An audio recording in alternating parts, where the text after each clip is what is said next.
And I know people in LA that know them, and all they want to do is hang out with celebrities. And I was at a celebrity party the other night talking to somebody about this, and they go, these people are just, it's constant with them. They keep, she was texting the person I was with there. And no, you can't come. But I shouldn't have even been there. And I'm literally at the party, they're showing me text of this woman begging people to hang out. She's trying to get places. It's sad. And a lot of it isn't working. And they're rolling their eyes to me and they're going, LOL. And we're all having a good laugh about this. And a lot of people at this party are like, hey man, we text her back. We try to be nice. She's the Duchess. The Duchess? That what they think? But we've had enough, right? We've had enough of her and she's, it's enough. Oh my God. Tim Dillon, go off, king. That's Tim Dillon. He's a celebrity comic and he's talking about Meghan Markle texting his friends in LA, constantly trying to get to places. When you think that 29 million people had their eyes glued to their televisions, their phones, their laptops, watching Meghan Markle and Prince Harry get married, and now she's come to this, where she's cold texting, cold calling people saying, I'm the Duchess, hang out with me, while she's getting refused from Hollywood lots. Look, do you know about this? Oh, by the way, hello, I'm Leilani of Barbados. I can't even bother with the intro. This tea is too hot. Let us go. Princess Tiff. I have a very famous A-list cousin whose mother is my mother's sister. Anyway, when talking to my cousin in the past, she has told me many times how much Meghan Markle has been blacklisted within the industry so bad that she will never ever work within Hollywood industry again. You'll never work in this town again, honey. No director, producer, nor studio executives wants anything to do with her. I thought she was going to go back there and start an acting career, like a real one. Do you know what I mean? Oh my lordy. And she will never become one of the Hollywood insiders and belong to, nor become a member, of in the club, as my cuz has put it. That none of them, from the studios to the talent, want anything to do with her. My cousin has heard horrible things about Meghan Markle, so bad about her calling studio executives, directors, and some A-listers while she was trying to get her foot in the door and get work when she first moved back to LA, that she would show up on the studio lots, asked to speak to certain actor or director so much she annoyed, angered some of bigwigs, and had become such a nuisance that no one in the industry will take her phone calls nor see her. A girl will not be seen. She thought because of who she was, it would definitely get her in. Well, I thought so too. Hello? And a lot of times she would be turned away at the security gates or escorted off the lots or buildings. LOL, she most certainly made quite an infamous name for herself in such a really bad way that she's the brunt of a lot of jokes among the folks working in the industry. Well, all these emojis. Listen. It is really desperate times for her, huh? I don't doubt it though, because even in her podcast, she had referred to calling or cold calling celebrities, like I think one of the Indian actresses, the Bollywood actresses, and calling her and being like, "Hi, it's the Duchess," and the lady was at a supermarket counter checking out, and she was like, "Oh my God, it's a Duchess," So she has been slanging her title around the place. Okay, what else would she do anyway? Let me gather myself together. We're just going to have a little bit of chit chat today. I'm going to talk about the trial as well, just very briefly, because it's quite boring, and I'll tell you why. I definitely am going to answer your questions. I know some of you did write in the comments that you want to hear the Hugh Grant story when I met Hugh Grant, and so I will tell you about that. What else do we have to cover today? I don't know. It's just a hodgepodge of different things. So let's get into it. Now, Meghan Markle has gone to lunch, okay, with Cameron Diaz and Gwyneth Paltrow at a sushi restaurant. And of course, she had somebody there to photograph her. Why does she keep wearing brown though? That's just such a weird color to wear. I don't like brown personally to wear. I don't like brown pants. I don't like brown outfits. Like, it's just drab. And I remember she said that she was having to wear all these neutral colors and these muted tones when she was in the royal family so that they could stand out in their beautiful, bright colors. But she had to wear these drab colors. Why are you still wearing them though? And yes, they look bad. Stop wearing it. She looks so chuffed to be at this sushi thing, by the way. Marie Claire magazine declares that Prince Harry and Meghan Markle grabbed sushi with apparent new friends Cameron Diaz and Gwyneth Paltrow. Tatler reports that the intimate restaurant only has room for 10 patrons at a time. Very exclusive. So the party took up most of the restaurant, which is helmed by Chef Philip Franklin Lee. In any case, now you know how she got there, that she texted them over and over again, just like Tim Dillon talked about at the party. Just Meghan's just like on her phone. Like, she's just not letting up. She's just, boop, boop, boop, boop. What can I say? What can I say to get these people to hang out with me? She's already done the victim thing. I was attacked. I am a victim. I don't know how she's getting people to... Cameron Diaz and Gwyneth Paltrow, they are Hollywood royalty from about 2010. Maybe, and that's being generous. Maybe 2000s, you know? But at the same time, they are much better talent than her. So the fact that they would even entertain her is beyond me. But in any case, this is what is happening right now. Meghan Markle is putting out there everything she can. I don't expect her to do very much now that Harry is in court, and we're going to get to his trial in a minute. But at the moment, she is putting out stuff conflating the past with the present. Oh, thank you so much. I get got sometimes by Meghan Markle's PR team or the Sugars or the Sussex camp or whatever you want to call them, because sometimes they put out these old footage, like the polo. I realized in my last video was really old footage. And this is part of the machine that is behind Meghan Markle, the PR machine. Oh, remember when the coronation happened, right? And then all of her camp kept putting out pictures of her when she was on the balcony last. If you were somebody who was not au fait with her tactics, you might have honestly thought at the moment that, oh, Meghan Markle's at the coronation. So it's quite confusing how they keep putting out stuff at the same time when she's not having a nice time, but they put it out like she is having a nice time. So you have the sushi thing where she's out at sushi, and then you have the polo thing, and it's all very confusing. But thank you so much, my subscribers, for alerting me to the fact that that was a very old footage. About a year ago is what I heard from most of you. And that polo match was not anything recent. That whole kissing and all of that was not anything that's happened in recent times. Thank you so much for your good memory. Oh, and another thing that keeps getting put out is that this Little Mermaid movie was somehow on her side and trying to represent her. Okay, let's get into the Little Mermaid. I just saw it the other day, like 2 days ago. So here's the footage of...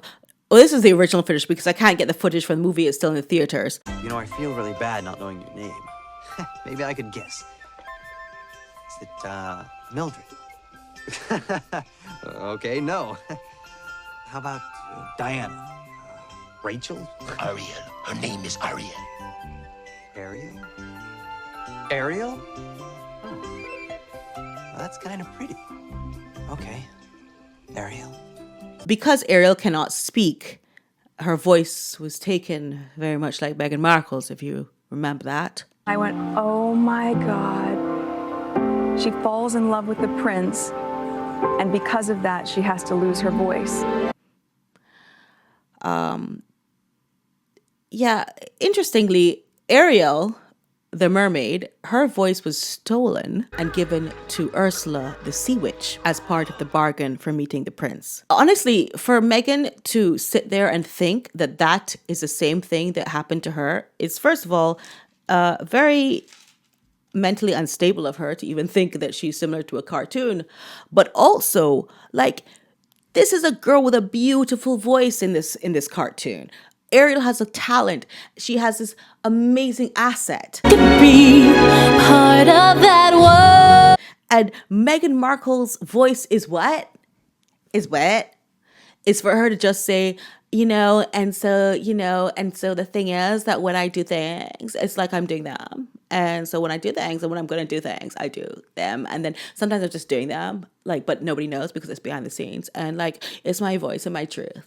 And all of that garbage that she talks, that's what she considers the same as an operatic, beautiful, 8-octave voice that somebody could actually have as an asset.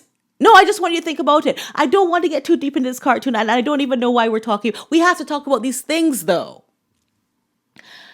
So in the scene, which I saw in the theater, Ariel and the prince are sitting there. The prince is trying to guess what is Ariel's name. The prince's first guess is the name Diana, as in the late Princess Diana. His second guess is Catherine, as in the Princess of Wales, Catherine, Meghan Markle's feuding sister-in-law. Is it Diana? And she says, no, like that. And then he says, is it Catherine? And she's like, no.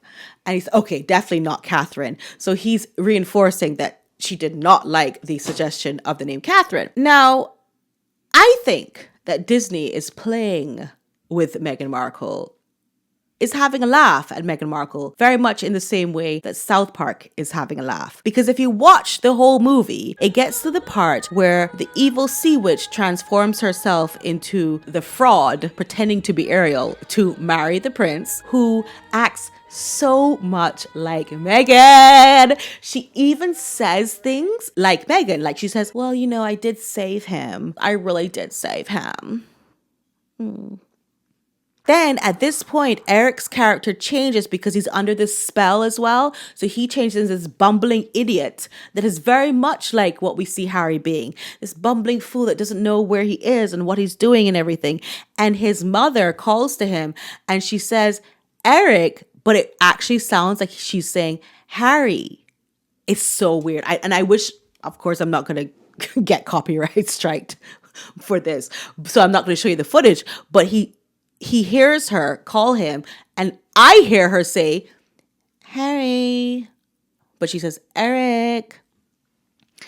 Anyway, I can't explain it, girl. I am just telling you that I was like, nope, they got her back. So if ever you were thinking that Disney liked Meghan, well, here you go. No, they don't. I'm telling you, it was like a eureka moment for me. I think they're trying to do a South Park thing, but on a more intellectual level. That's all I can tell you. Okay, moving on. Okay, so now we're going to get to the trial. I have been watching the transcripts. I know that one of the news networks is doing a reenactment of it, which I think is extremely cringe. To say the least. Okay, here's what it is. It's so boring, but I want to break it down for you. I'm not going to continue to cover a day-by-day thing on it until the verdict, unless something super exciting happens in the trial. Because right now we have a nothing burger with Harry, okay? Sadly, he has come all the way to England. Meghan has completely made him come to England to embarrass himself in court, which she has never had to do. Harry doesn't realize that he has to prove that the newspapers and so on hacked his phones. He's actually in court to ask the newspapers where they got their sources. The newspapers are not obligated to share that information with him legally. So he's just there talking about, well, let me ask you that. Well, where did you get that Well, I'd like to know where you got that information, actually. That's why I'm here.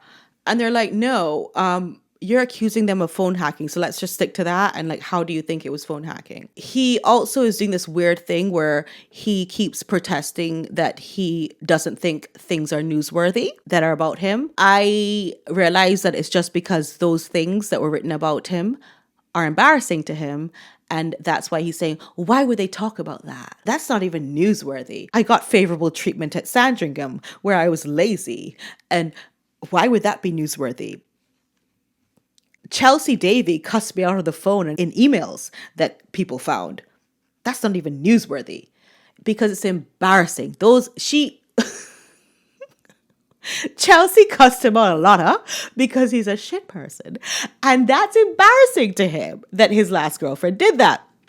When in reality, he thinks that that's not even newsworthy and that shouldn't have been published. So he's going to tell the newspapers in real time what they should publish and not publish, and what is interesting and not interesting, just because he's embarrassed though. And that's quite sad. He's asked at one point by opposing counsel, why do you think that you were hacked? And his response is something like, oh, because News of the World hacked people, birds of a feather or whatever. When asked what he thinks is newsworthy by opposing counsel, Harry says, if it was life or death, if I had a life-threatening illness or something like that, that can be written about. But other than that, they should not write about all the goofy stuff that I did. Because it's not interesting, in his opinion. I am thinking like reasonable doubt will be really easy to establish by the newspaper's lawyers because, as I said, Harry has no proof of any hacking. He does talk about this lady, Rebecca Brooks, who he says definitely obtained her material from illegal sources, but she's involved in another case, he says, that he's also taking to court. So we'll see if she comes out in this case. I think she has really beautiful hair, and I'm almost thinking that he's a hater, just hating on her beautiful red hair that he wishes was growing out of his head right now. These are things I'm focusing on because nothing else is really connecting for me. Like, she's not even in this case. And he's like, but I do know one person who's definitely guilty of phone hacking and illegal procuring of information. But she's not in this case. But that's not why you're here. That's not why you're here, Harry. 9 hours on the second day. 9 hours of cross. And this man kept saying conspiracy theories and whether he thinks it's millions and trillions of people that were trying to find out things on him. And it was definitely millions, but it was also be billions of people. Like, what? Oh, okay. So I almost forgot. Let's get into this Hugh Grant story, okay? My best friend and I went to London for Wimbledon. My best friend was a very good tennis player in Barbados. In fact, she was number 1 in Barbados in the women's tennis. And it was always her dream to go to Wimbledon. So we get on a plane from Barbados, fly over to London to Wimbledon, and we had a lovely time. It was really amazing. We had our strawberries and cream. We had our champagne, darling. We did everything that we were supposed to do. And it was amazing. One of our friends said we must go to Brinkley's, which is this gastropub in, I think, Chelsea or somewhere. I can't really remember. But it was a nice place to be. So we went there. In fact, I think we got takeout that night because we had to get up very early for the tennis match because we had kind of a commute from London into Wimbledon. And it was a really exciting time for us. And so we go to Brinkley's and we order our takeaway and we're sitting at the bar and we're having a glass of champagne and we're saying, okay, we're living the life, darling. We're here. We are present. And this gentleman comes up to us, who is Hugh Grant. We're sitting at the bar and he's standing. And he comes up and he says, where are you girls from? So, of course, my friend is talking to him mainly. And she's saying, we're from Barbados. And he says, so why did you come to London? Why would you leave Barbados and come to London? And so she says, well, we're here for Wimbledon. You know, I think she said something very self-depreciating like, I didn't get to Wimbledon as a tennis player, so I'm here as a spectator. And he's like, very serious. And then I look at him and I was like, your face looks so familiar. I think I know your face. And then my friend says, yes, he's Hugh Hefner. And I don't know why. I mean, look, my friend is a very natural comedian. So I don't know if it's just something that just rolled off her tongue. I don't know what it was. But he did not like it. He was like, what? And then she was like, oh, sorry. And I was like, it's Hugh Grant. That alerted me like, oh, that's Hugh Grant. And so he says, yeah. So what did you really come here for? Did you just come for the tennis? And we said, yeah, we really came for the tennis. We were very excited. We've had, these great tickets and everything. And we got to see some really good matches, by the way, because we saw Serena Williams play that year. He's like, so is that the only reason why you've come to London? And he keeps asking her these questions and he's quizzing her. Is that the only reason why you really came here? And so she keeps talking to him and bantering with him. And then I just turned and I said, listen, our borders of Barbados get flooded by people coming from England. Thanks be to God for our tourism. And we embrace wholeheartedly that they're just here to enjoy themselves. So why can't you, as a person from London, appreciate that we're just here to enjoy ourselves from Barbados? Reciprocity. And he was not very nice, huh? He was very much like, okay. But I knew his history with his procuring prostitutes and things like that. So I was very much on guard, thinking like, I hope he doesn't think we're prostitutes, huh? Because people work hard to get here, huh? No, but I was really looking at him as a lech, you know? But he was not having any of it. He just kept persisting, you know, is there any other reason why you'd come here? You know, is there any other reason why you'd like to be here? And I was like, what? So anyway, I don't know how we got our picture with him, as of course, as you see, and then he went about his business. I don't think he even got a drink or ate anything or anything. And when he left, the waiter said, you know, he apologized for him. He said, you know, he lives across the street. At the time, he lived across the street and he's in here all the time. So don't mind him, kind of thing. You know, we just have to kind of deal with him, whatever kind of thing. The man apologized for Hugh Grant, which I accepted. I was like, I accept that apology because Jesus Lord. Yeah, so that's the story about Hugh Grant. But yeah, it was a bit awkward, a bit cringe, but it was all right. We laughed a lot about it, actually. We had a great story to come back home with, and we laughed a lot about it. And of course, we had the pictures. But anyway, that's all I wanted to tell you about that. Sorry, I'm just remembering it now. It's really funny to me because we were so young and he was so serious. We were just like, why so serious? We're on two different pages, clearly. But anyway, thank you so much for watching me. I hope you enjoyed this video. If you did, please give it a thumbs up, like it, you know, and also subscribe to my channel if you haven't subscribed as yet. I have more videos coming up. Thank you so much for watching me. I love you so much. Bye.